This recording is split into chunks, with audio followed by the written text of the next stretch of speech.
There's a specific weight that settles across your legs sometime in the night. Familiar, warm, completely unhurried. Maybe it happens right as you're drifting off. Maybe you wake at 2 a.m. to find it's already there, has been there for hours, steady and certain. It happens in millions of homes, on countless beds and couches and worn-out armchairs. And most of us have gotten so used to it that we don't even register it as the remarkable thing it actually is. But have you ever stopped, in that quiet moment, to wonder what's really behind that choice? Because it turns out the answer reaches much further back than you'd expect, and says something far more significant about your relationship with your dog than you might realize. Thousands of years ago, long before dogs had names or warm houses or monogrammed blankets, their wild ancestors lived in a world where vulnerability was genuinely dangerous. Sleep, for a pack animal in an open landscape, was a calculated risk. It meant lowered defenses, dulled senses, exposed belly. And so the pack solved that problem together. They slept in piles, bodies pressed close, breathing synchronized, each one both warmed and guarded by the others. Proximity wasn't sentiment, it was survival strategy. Sleeping beside a trusted companion meant that if something stirred in the dark, someone would know. That primal code didn't disappear when dogs moved indoors. It didn't dissolve when we gave them orthopedic dog beds and temperature-controlled rooms. Instincts that run this deep don't simply switch off, they redirect. The ancient drive to locate the safest, most trusted body in the space and press close to it, that instinct is still fully operational. It just found a new anchor, and that anchor became you. Now let's talk about what this actually looks like, because not all co-sleeping is the same, and the specific variations are worth paying attention to. If your dog chooses to sleep pressed directly against you, hip to hip, shoulder to flank, their back flush with your body, that contact is communicating something very specific. This is what behaviorists sometimes call anchoring. Your dog isn't simply seeking warmth, though warmth is part of it.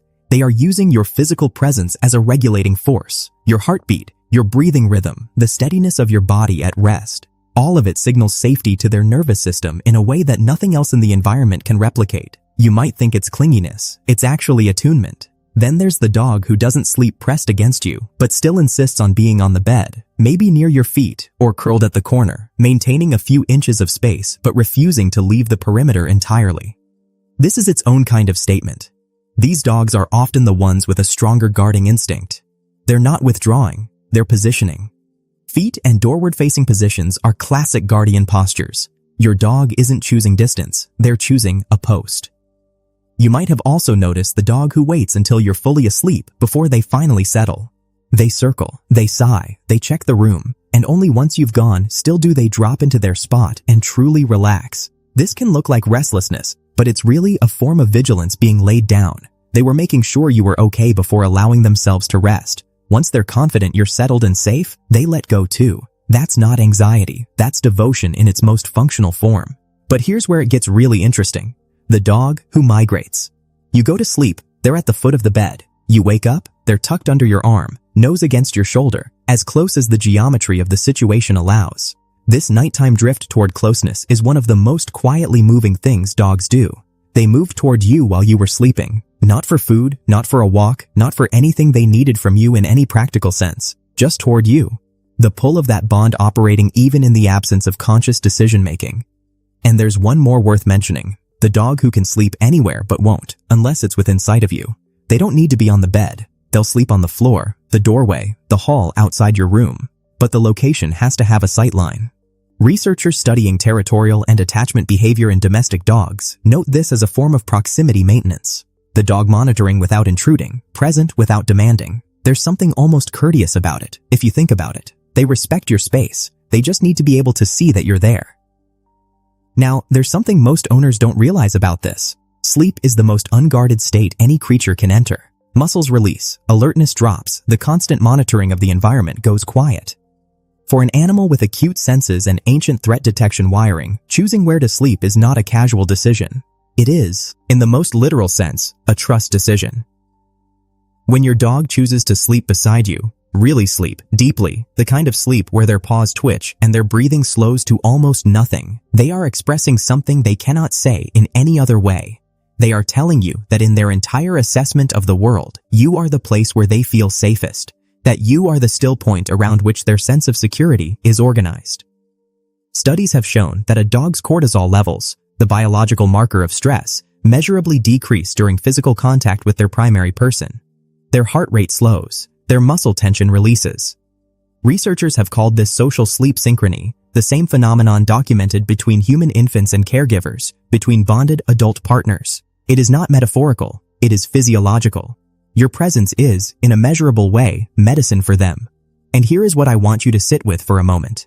You made that possible, not just by providing food or shelter, though of course those matter, but by showing up consistently, by being a presence your dog could learn to read as safe, predictable, warm. They didn't arrive knowing you were trustworthy, they learned it.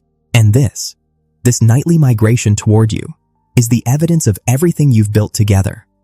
Know that you are seeing the fullest possible expression of their comfort when you see your dog at peace beside you. You did that. And this is the part that surprised researchers. The benefits are not running in one direction. Humans who co-sleep with dogs consistently show lower resting heart rates, reduced nighttime cortisol, and higher reported sleep satisfaction than those who don't. Participants in one study described the presence of their dog as creating a sense of security that allowed them to fall asleep faster and wake less frequently through the night. From an evolutionary standpoint, this makes a strange kind of sense. We co-evolved with dogs across thousands of years. We slept beside them in cold shelters when they were working animals and we were vulnerable. Our nervous systems developed in proximity to theirs. There may be something in us, something old and pre-conscious, that genuinely registers their presence as safe. Not anxiously, just watchfully, the way a good companion does. They are not just receiving comfort from you, they are, in their quiet way, returning it. So what is your dog really telling you when they sleep beside you, when they drift toward you in the night, when they won't settle until they've found your warmth? They are telling you that you are their safe place, their certainty in an uncertain world.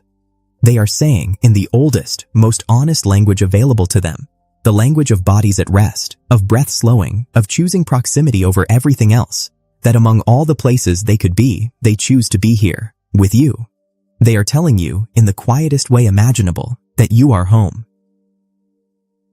After a long day, when the house finally goes still and that familiar weight settles in beside you, let yourself feel what that actually is, not habit, not coincidence, a choice made every single night in the most ancient language they have.